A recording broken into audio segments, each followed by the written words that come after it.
I think one of the things that balloon caused was not so much that it got shot down, but I don't think the leadership knew where it was and knew what was in it and knew what was going on. I think it was more embarrassing than it was intentional. And so I'm hoping that over the next several months, I'll be meeting with Xi again and talking about legitimate differences we have, but also how there's areas we can get along. President Biden downplaying the spy balloon or spycraft yesterday, saying it was more embarrassing for China as Secretary of State Antony Blinken arrives in Beijing to meet with senior officials in the wake of the spy debacle. Meanwhile, Xi Jinping turned 70 years old on Thursday, and it looks like there's no heir in sight.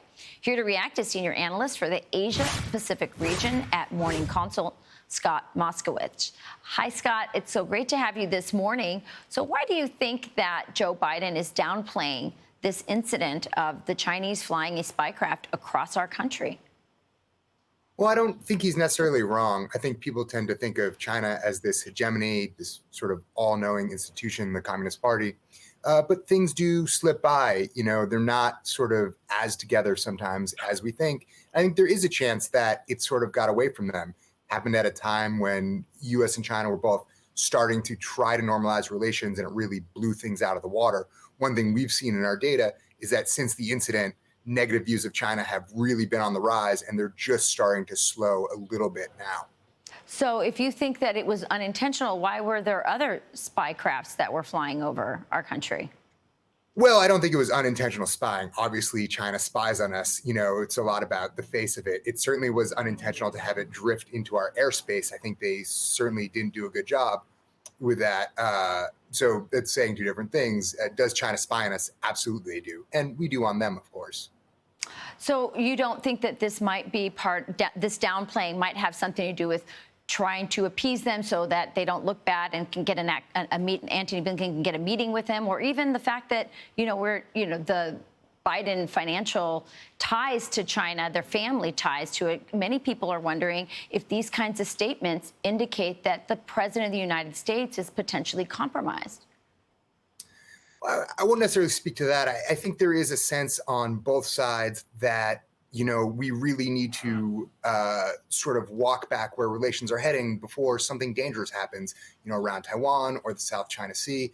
I think both sides would like to do that. One thing we see in our data is that, overwhelming majorities, both Chinese and Americans, think that military and economic tensions are going to continue to get worse in the next, year or 5 years. Both sides overwhelmingly want to work together to improve them, although that's rising on the Chinese side and it's starting to fall on the American side, as if Americans are maybe starting to give up a little bit on the relationship. Though I should say it's still very high numbers on both sides that do want to see an improvement.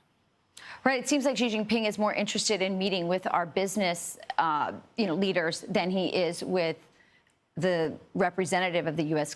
government, our Secretary of State. Why do you suppose? Oh, I think that's absolutely right. Another thing we see in our data is that despite the hard line on U.S. businesses, and there are a lot of people who are worried right now about operating in China, overwhelmingly, we see that the Chinese people desperately want a return of foreign business, foreign investment. They see it as critical to economic development, which is really, the lifeblood and legitimacy of the Communist Party right now. And so Xi is actually in this trickier position than I think a lot of people realize. He's put himself in this corner where he has to talk tough on the U.S. or, this sort of enemy that they see as trying to oppress China. And at the same time, he needs foreign businesses. So he would hope that he could almost short circuit the relationship and say, look, it's the government that is fighting us, but we're open to business. And of course, that can be a little bit disingenuous. Yeah, no question. Well, I'm a little more suspicious about the business ties. I think we need to get to the bottom of what kind of dirty deals Joe Biden and his family had with China so we can actually have an honest discussion with and negotiations with this country. If the president is compromised, boy, that really throws a wrench into that in a big way, wouldn't you say? Yeah, I think we always need to be open to everything. But, I would just stay focused on the real dangers that are at hand if things continue to get worse with China. dangerous for the military, dangerous for the economy. It's a real tricky time. I think both sides would like to see some measure of normalization, but I don't expect a lot profitable to come out of this trip in that respect. And yet it's still important when both sides even get in a room just to say, okay, send the signal that, we're not at the level right now. So. All right. Scott, great talking to you this morning. Thanks for joining us. I'm Steve Ducey. I'm Brian Kilmeade. And I'm Ainsley Earhart. And click here to subscribe to the Fox News YouTube page to catch our hottest interviews and most compelling analysis.